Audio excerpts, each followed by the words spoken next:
네, 안녕하세요 여러분. QM 벤츠입니다. 여러분 죄송합니다. 제가 또 그래픽 카드를 들고 나와가지고 이 그래픽 카드만 봐도 화가 나시는 분들 많을 텐데 죄송합니다. 드릴 말씀이 없어요. 왜냐면 이거 지금 오늘 주인공이 RTX 3060이거든요. 네, 갤럭시의 3060인데 이게 제가 그 K사전에 입고돼서 조금 살펴보려고 하니까 현재 가격이 지금 100만 원이더라고요. 아니 3060 Ti도 아니고 3060 노말이 100만 원이라니. 그래픽카드 시장이 비정상적이고 미쳐있다는 걸 알고는 있으나 그럼에도 불구하고 너무 세게 선을 넘었다. 그렇게 좀 생각이 들어가지고 네, 지금 이거 보면서도 제가 이게 무슨 의미인가 싶기도 합니다. 네, 아무튼 뭐 그렇게 지금 상황이 흘러가고 있어서 저도 좀 헛웃음이 나오는데 K사전에 이제 갤럭시 3060이 좀 입고가 돼서 여러분들한테 이제 간단하게 소개를 드리고 그 다음에 이제 요새 그래픽 카드를 구매한다는 게 사실상 불가능에 가깝기 때문에, 왜냐면 가격 때문에. 그래서 요새 또 인기 많은 게임이죠. 로스트 아크. 네, 로스트 아크도 이제 같이 3060 구동해 보면서 사양이 좀 어떻게 되는지, 그리고 옵션 타입을 어느 방면으로 하면 좋을지 같이 한번 알아보는 시간을 가져보도록 하겠습니다. 자, 이제 박스를 한번 살펴볼 텐데 갤럭시 제품 뭐 브랜드 정체성이라 해야 될까요? 맨날 무슨 사람이 뭐 복면이나 후드 이런 거 쓰고 이제 분위기를 좀 잡고 있는 그런 형태인데, 이 모델은 완전 레퍼런스 모델이라고 생각하시면 돼요. 그러니까 뭐 엔비디아 레퍼런스는 아니지만 엔비디아가 제시하고 있는 레퍼런스 규격을 만족하는 아주 기본형 제품. 그래서 클록이라든지 그런 것들이 전혀 오버클록이 적용되어 있지 않습니다. 그래서 모델명도 뭐 이렇게 갤럭시에서 나오는 제품들 보면 뭐 EX 화이트라든지 뭐 여러 가지 그 미사유가 붙잖아요. 근데 이것들은 그게 전혀 없어요. 그냥 갤럭시 RTX 3060입니다. 자, 그리고 전면을 보면 원클릭 OC라는 그런 것들이 있네요. 그러니까 기본은 레퍼런스 클록이지만 그 갤럭시의 익스트림 튜너라는 유틸리티가 있는데 그 유틸리티를 사용하면은 아주 깔짝 오버클럭된 그런 클록이 적용될 수 있다. 그런 기능을 제공한다라고 이해하시면 되고, 3년 3년 AS 무상, 3년 무상 AS를 보증하고 있고요. 그 다음에 뭐 전면 특별한 게 없으니까 바로 뒷면으로 넘어가 보도록 하겠습니다. 자, 뒷면입니다. 뒷면은 뭐가 있을까요? 멀티 모니터 구성 나와 있고요. 그 다음에 뭐 4K UHD까지 지원을 한다, 뭐 이런 내용들도 나와 있고요. 근데 한국어가 없네요. 아까 전면에도 없었고 뒷면에도 없고. 잠깐만, 제가 한번 볼게요. 네, 전혀 한국어가 없습니다. 네, 한국어가 없어요. 요런 거 보통 패키지 설명에도 조그맣게라도 한국어가 들어가는데 이 부분 아쉽네요. 네. 자, 그러면은 패키지 간단하니까 바로 개봉해서 여러분들한테 그래픽카드 본품이랑 구성품 살펴보도록 하겠습니다. 네, 박스가 그냥 뭐 검정색 무지 박스입니다. 네, 이렇게 개봉을 해주면은 뭐야 이거? 이게 원래 이렇게 돼 있구나. 자, 이렇게 스티로폼으로 완전히 둘러싸여 있어요. 상단에도 이렇게 스티로폼 커버가 큼지막하게 이렇게 나와 있고, 그 다음에 이건 뭐 카다로그인가? 네, 좀 이따 살펴보겠습니다. 그리고 그래픽카드 본품 있고요. 그 외에 액세서리는 전혀 없습니다. 네, 이게 끝이에요. 기본형 제품답게 구성품도 굉장히 기본만 챙기고 있군요. 자, 그래픽카드 본품 있고, 이게 뭘까요? 네, 여기 종이 인쇄물이 있는데 제가 뭔지 한번 볼게요. 셋업 가이드 이지 스텝 퀵 인스톨레이션. 간편 설치 가이드라고 인지해 주시면 되겠습니다. 이거를 전체를 펼치면 물리적인 장착부터 드라이버 설치까지 간단하게 이미지를 통해서 도움말이 써져 있네요. 여기 보시면 역시나 영어, 네, 순수하게 영어입니다. 근데 사실 이런 거는 퀵 설치 가이드는 이제 이미지나 텍스트가 굉장히 간단하기 때문에 뭐 영어를 잘 못하시는 분들이라도 크게 어려움은 없지 않을까, 네, 그렇게 생각을 합니다. 자, 요거 접어주고, 그리고 그래픽카드 본품. 사실 하이엔드 그래픽카드는 이렇게 딱 들어봐도 굉장히 무거운데 이 3060 노말 제품이고 또 레퍼런스다 보니까 상대적으로 좀 가볍네요. 네, 이렇게 생겼습니다. 네, 뭐 귀엽네요. 최근에 그래픽카드가 너무 막 거대해지다 보니까 사실 이것도 그렇게 미니미한 그런 크기는 아닌데 사실 이것도 요즘 최신 그래픽카드와 비교하면 상당히 작게 느껴집니다. 저희가 실측을 해보니까 이 그래픽카드 길이가 245mm 정도 길이를 가지고 있고요. 예전에 전통적으로 하이엔드 그래픽카드는 보통 레퍼런스 기준으로 268, 즉 27cm 정도의 길이를 가지고 있었거든요.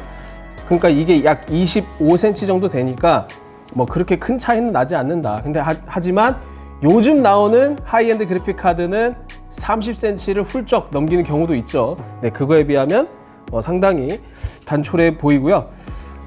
일단은 듀얼 쿨링팬입니다. 그리고 이 쿨링팬의 직경이 90mm, 90mm 가지고 있고, 블레이드는 그 블레이드 중간중간에 이렇게 좀 선이 나 있는데, 이 선은 그 에어플로우, 즉 공기의 흐름을 조금 더 히트싱크의 방향성을 갖기 위해서 이렇게 좀 파인 디자인이라고 생각하시면 되는데, 사실 이 정도의 디자인으로는 뭐 그렇게 일반적인 블레이드 형태와 큰 차이를 기대하기는 어려워요. 근데 그럼에도 불구하고 뭐 이런 디자인 요소는 요새 그 상향 편준화 되다 보니까 그렇게 봐주시면 될 것 같고요. 그다음 중앙부에 갤럭스 스티커가 이렇게 위치하고 있고, 이 하우징 자체, 즉 슈라우드는 플라스틱 재질입니다. 일반 플라스틱 재질이고 뭐 별도의 LED나 이런 것도 없어요. 그래서 어떤 그런 외형적인 부분, 감성적인 부분을 최소화해서 오로지 가성비에 집중하는 모델이지만, 현재 그래픽카드 시장에서 가성비를 얘기할 수가 없습니다. 네, 그래서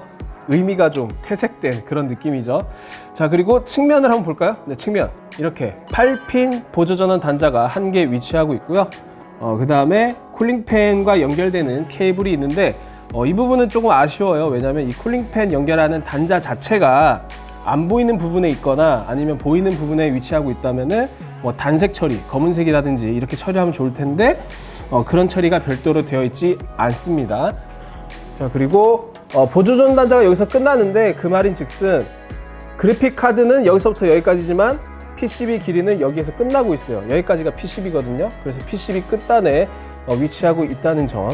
그리고 백플레이트가 있어요. 백플레이트가 있는데, 자, 이렇게 있는데 요거 역시 메탈 백플레이트입니다. 중앙부의 그 슈라우드는 플라스틱 재질을 가지고 있지만 백플레이트는 어느 정도 그 방열 효과를 누릴 수 있게 메탈 백플레이트로 구성이 되어 있고요. 그 다음에 아까 제가 여기까지가 PCB라고 했잖아요. 그래서 오른쪽 부분에는 시원하게 벌집 타공망을 설치해서 쿨링팬의 배기가 훨씬 더 효율적으로 일어나도록 이렇게 설계를 했습니다. 이번 지포스 30 시리즈부터 여러 제조사들에서 이런 디자인을 채택을 하고 있죠. 이런 부분은 과거와 달리 굉장히 효율적인 공기 흐름 때문에 좋은 구성이라고 저는 생각을 하고 있습니다. 자, 그다음 백플레이트 디자인 자체는 그냥 무난합니다. 무난하고 별도의 LED나 그런 건 없다고 제가 말씀을 드렸죠. 자, 그리고 출력 포트 역시 일반적인 형태의 4개로 구성되어 있는데 별도의 보호캡이 있어요. 그래서 이 보호캡을 제거를 해볼게요.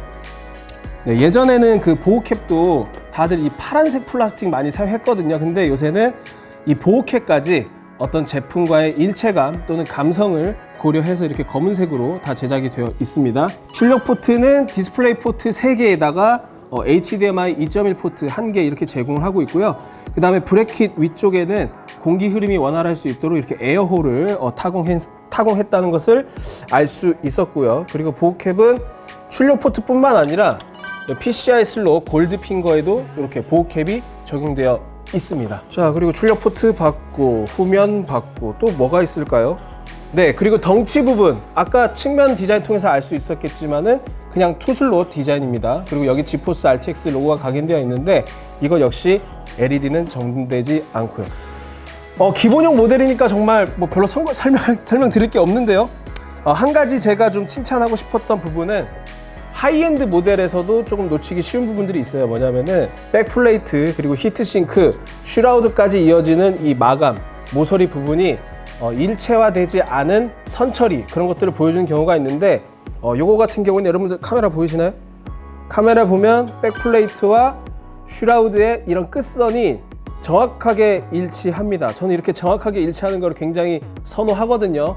이 부분은 놓치지 않고 지켜줬습니다. 네, 이렇게 살펴본 바와 같이 그냥 어떤 깔끔한 블랙 그리고 별도의 LED가 없이 이렇게 나온 제품이기 때문에 사실 감성적인 욕심이 없는 분들이라면 뭐 선택하기에 나쁘지 않은 것 같습니다. 기본형 모델이기 때문에. 근데 갤럭시 고유의 감성, 특히나 뭐 화이트 슈라우드라든지 아니면 LED 연출 이런 거 좋아하시는 분들은 사실 이 기본형 모델 말고 EX 모델도 있거든요. 그러니까 저희가 K사전에서도 가지고 있는 모델이 있는데, 예를 들면은 3060 EX 모델이 있고요. 그리고 3060 EX 화이트, 네, EX 화이트 모델이 있습니다. 이런 제품들은 당연히 기본 모델보다는 조금 더 외형적으로 화려하고 LED도 점등되니까 감성을 좀 챙기고 싶으신 분들은 이런 제품 고려하시면 좋겠죠. 자, 이런 제품들이 있고, 저희가 이제 외관을 살펴봤으니까 다음에는 직접 분해를 해가지고 안에 쿨링 솔루션이 어떻게 구성되어 있는지, 그리고 추가로 PCB 레이아웃은 어떤지 살펴보도록 하겠습니다. 네, 분해를 완료했습니다. 자, 먼저 히트싱크 있고요. 자, PCB, 되게 귀엽네요. PCB 있고, 백플레이트, 네, 백플레이트 이렇게 있습니다. 자, 먼저 뭐부터 볼까요? 백플레이트. 네, 아까 말씀드린 벌집 타공 이렇게 시원하게 뚫려져 있고, 별도의 뭐 써멀 패드나 그런 건 없습니다. 근데 뭐 일단은 기본형 모델이고, 그 다음에 두 번째로 이 3060 자체가 뭐 발열이 그리고 소비 전력이 그렇게 높은 모델은 아니기 때문에 생략했다는 거는 이해할 수 있을 것 같아요. 기본형 모델이니까. 그리고 이제 뒤에는 소자들이 많기 때문에 이 소자들이 어떤 그 쇼트라고 하죠. 쇼트 현상을 방지하기 위한 필름도 부착이 되어 있습니다. 자, 이렇게 되어 있고, 그 다음에 쿨러를 한번 볼까요? 이 쿨러를 보시면 지금 써멀 패드가 부착이 되어 있는데, 중앙부에는 이제 써멀 패드가 아니라 써멀 컴파운드가 이렇게 되어 있고, 그 주변부를 기역자 형태로 이제 메모리 모듈을 식혀주기 위해서 써멀 패드가 부착이 되어 있습니다. 정확히 말씀드리면 써멀 패드가 식혀주는 게 아니라 히트싱크로 열전도를 도와주는 역할을 하는 거죠. 그리고 이쪽에는 이제 전원부 모스펫과 접촉되는 써멀 패드가 부착이 되어 있습니다. 그리고 히트 파이프가 6mm 히트 파이프가 2개가 탑재가 되어 있고요. 그 다음에 히트 파이프와 히트싱크의 결합 방식은, 자, 히트 파이프 아래쪽에 조그맣게 홀이 보이시죠? 네, 이 홀을 통해서 이거는 관통식이 아니라 접합식으로 구성된 히트 파이프다, 이렇게 이해하시면 될 것 같아요. 이 작은 홀에 접합 물질을 흘려보내서 히트 파이프와 히트싱크를 결합하는 그런 형태입니다. 이게 기본형 모델임에도 불구하고 역시 최신 그래픽 카드는 여러 가지 구성 요소에서 상향 평준화되어 있다, 이렇게 이해하시면 될 것 같고, 블레이드에 왜 써멀 패드가 네, 조금 묻었네요. 자, 이렇게 될 수 있을 것 같고, 그 외 특별한 요소는 없는 것 같아요. 이 정도로 설명드릴게요. 자, 그리고 귀여운 네, PCB, 정말 조그매요. 네, 지포스 30 시리즈 파운더스 에디션이 처음 발표될 때부터 엔비디아가 PCB를 정말 조그맣게 설계하는구나, 그런 철학을 엿볼 수 있었죠. 그래서 파트너사들에서도 그런 엔비디아의 설계 철학을 이어받아서 이렇게 제작을 하고 있습니다. 중앙부에 크게 RTX 3060, 즉 GA106 GPU가 탑재되어 있고요. 이 RTX 3060은 쿠다코어가 3584개를 가지고 있고, 그 다음에 메모리 인터페이스는 192비트로 작동하는 GDDR6 12기가를 사용하고 있습니다. 그래서 메모리 배치를 보시면 이 메모리 모듈 하나에 32비트 메모리 인터페이스랑 연결이 되기 때문에 6개가 탑재되어 있어요. 하나, 둘, 셋, 넷, 다여. 네, 지금 이 갤럭시 모델 같은 경우에는 삼성의 GDDR6 메모리를 갖추고 있네요. 그래서 12기가를 구성하고 있고, 기판에 이렇게 2개가 비어 있는데, 요거는 여러분들 이제 잘 아시죠? 3060 Ti랑 PCB 레이아웃을 공유하기 때문에 이렇게 2개가 비어 있습니다. 왜냐면 3060 Ti는 256비트 메모리 인터페이스를 가지고 있기 때문에 걔는 2개가 더 채워져 있겠죠. 자, 이렇게 되어 있고, 그 다음에 전원부를 봐야 되는데, 여기 보시면 초크가 5개 이렇게 일렬로 마련이 되어 있고, 우측에 2개가 있어요. 그래서 5+2 페이지 디자인이라고 생각하시면 되고, 그 다음에 중요한 모스펫은 기본형 모델임에도 불구하고 드라이버 모스펫을 탑재하고 있습니다. 네, 모스펫 다양한 종류가 있지만은 사실 드라이버 IC랑 모스펫이 통합된 형태의 이런 모스펫이 어떤 발열이나 효율 면에서 굉장히 좋은 성능을 보여주고 있기 때문에 이 역시 그래픽카드 품질이 다 좋아졌다, 이렇게 이해하시면 될 것 같고, 솔리드 스테이트 캐패시터가 FP, 니치콘의 FP 캐패시터 시리즈로 확인이 되었습니다. 자, PCB는 이 정도로 좀 설명을 드릴 수 있을 것 같고, 워낙 조금해서 한눈에 바로 눈에 들어오는 게 좋네요. 자, 저희가 이제 분해까지 해봤으니까 이 레퍼런스 모델이거든요. 성능이, 즉 부스트 클럭이 1777MHz 상태인데, 사실 레퍼런스 그대로 사용하셔도 되지만 여기서도 얼마든지 추가 오버클럭도 가능합니다. 그래서 저희가 테스트한 자료를 보면서 말씀 이어나가도록 할게요. K사전 테스트 시스템입니다. CPU는 AMD의 Ryzen 7 5800X, 그 다음에 4.7GB로 저희가 성능 균일성을 위해서 오버를 실시했고요. 그 다음에 그래픽카드 설정에서 저희가 이번에 리사이저블 바 기능을 활성화했습니다. 자, 그리고 시스템 메모리는 Gskill 트라이던트 Z 로얄의 3600MHz CL16 16기가 2개를 장착했습니다. 자, 먼저 3D 마크 타임 스파이 결과인데요. 영상 초반부터 말씀을 드렸지만 갤럭시 모델은 레퍼런스 모델이기 때문에 저희가 확보하고 있는 레퍼런스 모델과 비슷한 성능을 보여주네요. 그대로 8732점을 기록해서 레퍼런스와 동급의 성능을 자랑했고, 여기서 추가 오버클럭을 했을 때는 최고 9423점을 기록하였습니다. 자, 다음은 다이렉트X 11 성능을 확인할 수 있는 파이어 스트라이크 결과인데요. 갤럭시 제품은 기본 상태에서 22180점, 약 22K 점수를 기록했고, 역시 마찬가지로 레퍼런스 모델과 비슷한 성능입니다. 추가로 오버클럭을 실시했을 때는 23.9K, 약 23.9K를 확인할 수 있었고요. 자, 3D 마크 성능을 확인했으니까 이번에는 게임을 살펴볼 텐데, 저희가 이번에 게임은 배그, 그 다음에 어쌔신 크리드 바랄라, 사이버펑크를 준비했습니다. 먼저 첫 번째로 배틀그라운드입니다. 갤럭시는 기본 상태에서 153.4프레임, 레퍼런스 모델과 정확히 동일한 성능을 기록했고요. 여기서 K4 OC, 즉 저희가 설정한 오버클럭을 적용했을 때 163.1프레임으로 2070 슈퍼에 근접하는 성능을 확인하였습니다. 다음은 어쌔신 크리드 바랄라고요. 기본 상태에서 레퍼런스 모델보다 살짝 1프레임 정도 떨어지는 성능을 기록했는데, 사실 이 정도의 성능은 오차 범위 이내니까 동급 성능이다, 이렇게 이해하시면 되고요. 추가로 오버클럭을 실시했을 때는 73.5프레임으로 2080 슈퍼에 준하는 그런 성능을 확인했습니다. 하지만 오버클럭 결과라는 거 염두에 두시고요.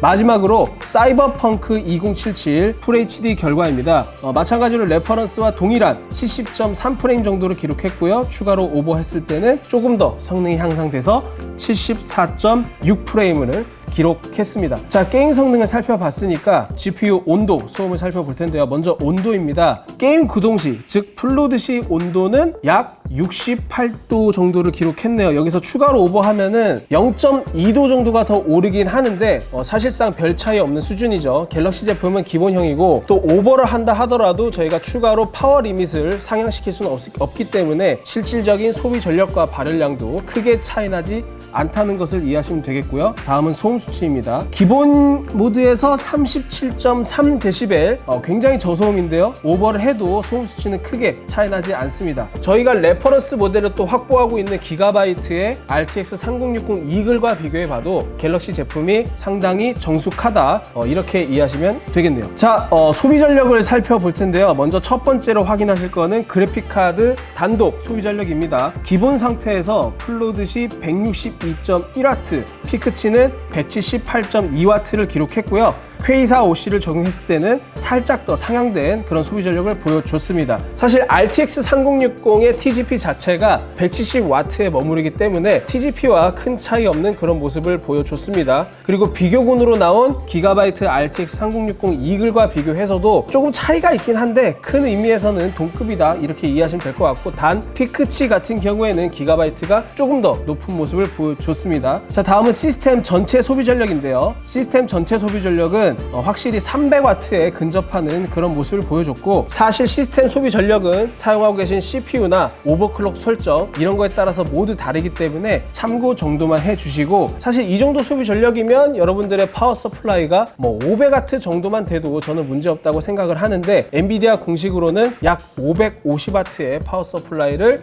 권장하고 있습니다. 참고로 알아두시면 좋겠네요. 자, 저희가 테스트한 자료를 살펴봤으니까 보니까 이번에는 직접 갤럭시 RTX 3060을 시스템에 장착을 해서 로스트아크 구동을 통해서 부스트 클럭 성능, 특징, 그리고 옵션도 한번 살펴보도록 하겠습니다. 네, 지금 갤럭시의 RTX 3060을 저희가 장착을 하고 윈도우를 부팅했는데요. GPU-Z 실행 화면입니다. 여기 보시면 기본적인 스펙, 그 다음 바이오스 정보가 모두 보여요.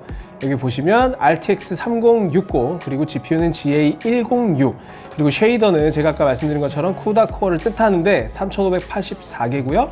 메모리 타입은 GDDR6, 그리고 PCB 레이아웃에서 확인했다시피 삼성 모듈이 장착되어 있습니다. 그리고 부스트 클록이 1777MHz입니다. 레퍼런스 클록과 동일하죠. 그 외에 모두 기본적인 스펙을 확인할 수 있고요. 그 다음에 파워 리밋이 100%에서 추가로 사용되지 않는다고 말씀을 드렸는데, 여기 보시면 그 부분을 어드밴스드 탭에서 확인할 수 있어요. 제너럴에서 엔비디아 바이오스를 클릭하시면 자, 미니멈 100W, 디폴트 170W, 맥시멈 170W, 즉 디폴트와 맥시멈이 동일하게 모두 170W로 제한이 되어 있다는 거 말씀드리고 싶고요.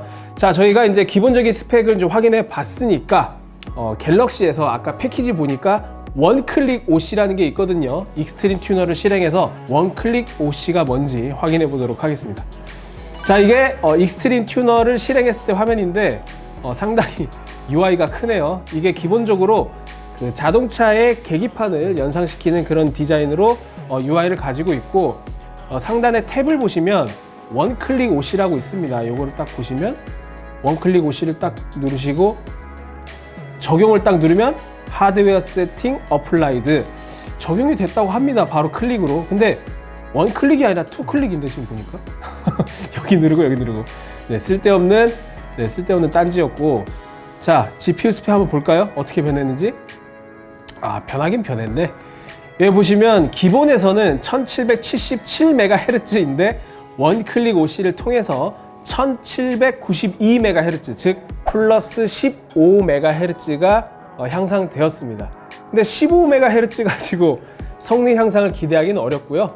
네, 15MHz. 네, 사실 이럴 거면은 체감 성능으로 이어진다는 기대는 접어두시는 게 좋을 것 같습니다. 그래도 한 가지 제가 긍정적으로 본 거는 갤럭시에서 엔비디아 부스트 클록의 메커니즘을 이해하고 있는 것 같아요. 왜냐하면 부스트 클록 움직이는 최소 단위가 보통 15MHz로 잡거든요. 그래서 원클릭 OC 역시 딱 한 단계만 올려주는 그런 수준으로 설계를 한 것 같습니다. 자, 일단 디볼트로 하고 요새 핫한 게임이죠. 네, 로스트아크. 최근에 여러 가지 가챠 사태라든지 이런 것 때문에 이용자 수가 대폭 늘었다고 합니다. 그래서 로스트아크를 실행해서 프레임이나 그다음 부스트 클럭이 어떤 양상으로 나타나는지 확인해 보도록 할게요. 지금 로스트아크가 실행된 모습인데요. 먼저 옵션을 봐야겠죠. 환경 설정에서 4K입니다. 네, 4K. 제가 그 로스트아크가 사실 사양이 높은 게임은 아니어서 4K를 적용하긴 했는데 4K보다는 그래도 여러분들이 많이 사용하시는 해상도가 QHD가 아닐까 해서 QHD로 조정을 할게요. 여기 보시면 2560-1440 QHD로 하고, 옵션은 일단 최상 옵션으로 적용하도록 하겠습니다. 자, 최상 옵션이 적용됐고요. 그리고 사전에 제작해둔 캐릭터가 있어요. 제가 로스트아크를 이렇게 많이 한 건 아니라서 아마 초반일 겁니다. 자, 여러분, 로스트아크가 실행된 모습이고, 좌측에 보시면 제가 그 리바 튜너 유틸리티를 좀 띄워놨거든요. 모니터링을 위해서. 지금 보시면 프레임, 즉 프레임 퍼 세컨드 초당 프레임이 약 120프레임 정도 나오네요. 현재 QHD 해상도의 최상 옵션을 적용했을 때. 근데 로스트아크는 기본적으로 그 클라이언트 단계에서 수직 동기화가 적용됩니다. 그래서 여러분들이 사용하시는 모니터 주사율에 프레임이 한계가 오기 때문인데, 근데 저는 이번에는 그 여러분들한테 직접 그 성능을 소개해 드려야 되기 때문에 강제로 엔비디아 제어판에서 수직 동기화를 해제했습니다. 여러분들도 제어판에서 얼마든지 해제하실 수 있어요. 게임 자체 옵션에서는 수직 동기화를 끌 수가 없습니다. 네, 그 부분은 좀 아쉽고요. 자, 근데 여기가 지금 초반 사냥터인데, 사실 로스트아크도 MMORPG 특성상 유저들이 굉장히 많이 밀집하고, 그 다음에 전투가 매우 혼잡하게 일어나는 상황에서는 당연히 지금보다 훨씬 더 부하량이 높겠죠. 그 부분을 감안하시고 보면 될 것 같아요. 이렇게 지금 한적하게 돌아다니고 있을 때 약 120프레임이 나오고 있고, 한번 스킬을 좀 써볼까요? 네, 스킬. 네, 사실 캐릭터가 지금 쪼렙이라서 이게 뭐 스킬이 화려한 건지 뭐 저는 판단이 잘 안 서는데, 아무튼 뭐 스킬을 사용할 때도 100프레임 이상은 충분히 뽑아주고 있습니다. 반복해서 말씀드리지만 한적한 사냥일 때 프레임이에요. 자, 그리고 이때 부스트 클럭은 얼마나 되냐? 지금 보시면 부스트 클럭이 약 1900MHz, 즉 1800 후반에서 1900 정도의 그런 부스트 클럭을 보이고 있고, 이때 온도는 64도, 그리고 팬 RPM은 1200 RPM? 네, RPM 1200 RPM 정도로 보이고 있는데, GPU 온도 그리고 팬 RPM 모두 죽었어. 자, 아무튼 다시 말씀드리면 GPU 온도와 팬 RPM이 모두 준수한 성능을 보여주고 있습니다. 자, 여기서 조금 더 높은 프레임을 원하시는 분들, 왜냐면 지금 한적하니까 이 정도지, 그 사람들 많이 모이고 스킬 이펙트가 난무하면 그 GPU 요구사항도 훨씬 올라갈 수 있거든요. 그럴 때는 어떤 옵션을 타협하는 게 좋을지 한번 알아보도록 할게요. 제가 사전에 여러 가지 옵션을 살펴봤는데, 여기 보시면 환경 설정, 사실 기본 프리셋으로 일괄 설정이라는 걸 제공하거든요. 여기서 우리가 후처리 효과, 아웃포커싱 품질 향상, 간접 그림자, 뭐 여러 가지가 있어요. 근데 제가 여기서 주목하는 거는 일단 첫 번째, 그림자 품질입니다. 그림자 품질이 최상으로 되어 있는데 지금 134프레임이죠. 여기서 한 단계 상으로만 낮춰주셔도 바로 145프레임으로 뜁니다. 이 그림자 옵션을 낮출 때 어떤 변화가 일어나냐면, 여기 보시면 오브젝트, 그 나무 오브젝트의 그림자가 있고 캐릭터 그림자가 있잖아요. 이 그림자 해상도를 결정하는 게 바로 그림자 옵션이라 생각하시면 돼요. 그래서 최상으로 하면은 그림자 해상도가 올라가기 때문에 조금 더 선명해지는데, 사실 이런 부분이 어떤 체감적인 게임 비주얼에는 크게 영향을 끼치지 않기 때문에 저는 한 단계 낮추는 걸 추천드리고, 또 여기서 간접 그림자라는 게 있습니다. 이 간접 그림자라는 건 뭐냐면, 잔디밭 그리고 건물의 어떤 아랫부분, 이렇게 모서리 쪽에 조금 더 어두운 효과를 추가함으로써 그 우리가 어떤 비주얼을 봤을 때 굉장히 입체적으로 느껴지게 하는데 도움을 주는 그런 옵션이거든요. 영어로는 앰비언트 오클루전 효과랑 비슷하게 그렇게 이해하시면 될 것 같습니다. 이 간접 그림자도 사실 꺼줘도 뭐 크게 문제는 없을 것 같아요. 자, 간접 그림자도 껐더니 150프레임을 넘겼네요. 네, 150프레임 넘기고, 자, 그리고 여기서 또 하나 타협하면 좋을 게 있습니다. 그 로스트 아크는 캐릭터를 이렇게 무진장 확대할 수가 있거든요. 확대를 했을 때 아웃포커싱 효과가 이렇게 딱 설정이 됩니다. 그러니까 뭐냐면, 캐릭터 근거리에 있는 거 말고 원거리에 있는 것을 조금 더 뿌옇게 처리함으로써 뭐랄까요, 그 카메라 전공하신 분들은 잘 아실 텐데, 이렇게 심도가 얕다라고 표현을 하죠. 이 심도가 얕다라는 거는 초점에 맞는 오브젝트만 이렇게 선명한 화상을 얻게 하고, 초점에서 벗어난 오브젝트는 조금 뿌옇게 처리함으로써 우리가 원하는 피사체에 집중할 수 있게끔 그런 효과를 보여주는 옵션인데, 사실 이 아웃포커싱 효과가 생각보다 GPU 자원을 많이 요구해요. 왜냐하면 후처리로 모든 걸 연산하기 때문에. 그래서 이거에 대한 옵션을 조금 낮춰줌으로써 프레임을 또 향상시키는 게 가능합니다. 지금 프레임이 약 125프레임 정도 나오는데, 여기서 아웃포커싱 품질 향상 옵션을 체크 해제하면 프레임이 어마어마하게 올라갑니다. 즉 반대로 말하면 저 옵션이 GPU 연산을 굉장히 높게 요구한다는 걸 알 수 있겠죠.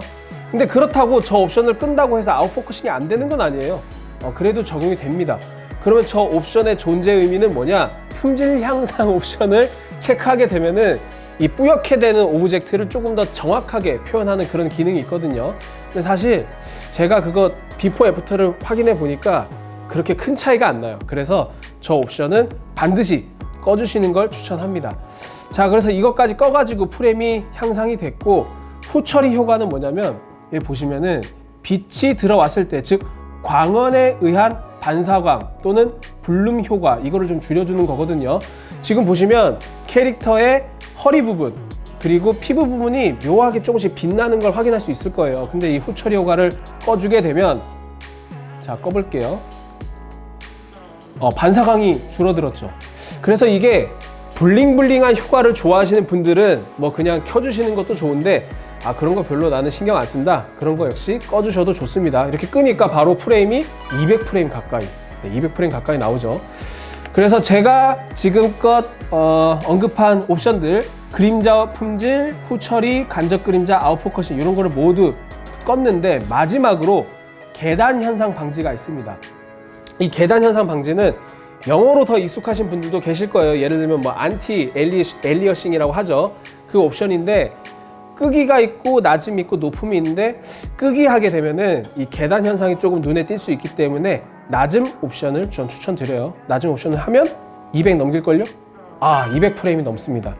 낮음 옵션으로 해도 계단 현상이 그렇게 눈에 띄질 않아요. 그러니까 계단 현상 옵션은 끄기가 아니라 낮음 옵션으로 적용하는 게 좋다.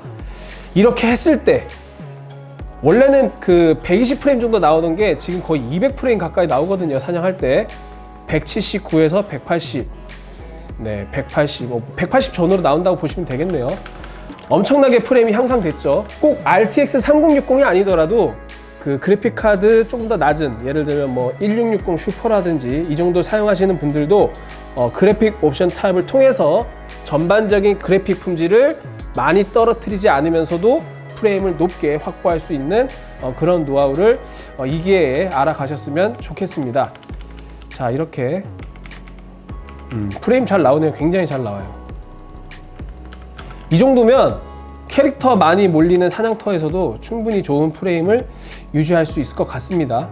그런데 이 MMORPG 같은 경우에는 단순히 그래픽카드 뿐만 아니라 유저들이 너무 막 많이 몰려있을 때는 CPU 성능도 상당히 중요하기 때문에 그래픽 옵션을 아무리 낮춰도 프레임이 올라가지 않는다. 그럴 때는 여러분들 CPU를 업그레이드 해주셔야 됩니다. 자, 저희가 지금 게임을 어느 정도 진행하고 있는데 이때 부스트 클럭이 1900MHz 그대로 유지하고 있고, 온도도 조금 올랐어요. 64도에서 뭐 65도까지도 제가 확인했는데, 그러면 이 상태에서 오버클럭을 했을 때는 온도 그리고 부스트 클럭이 어떻게 변하는지 한번 살펴보도록 하겠습니다. 근데 캐릭터를 지금 안전한 곳으로 이동해야 되는데, 이거 닭인지 뭔지 계속 달려들고 있는데,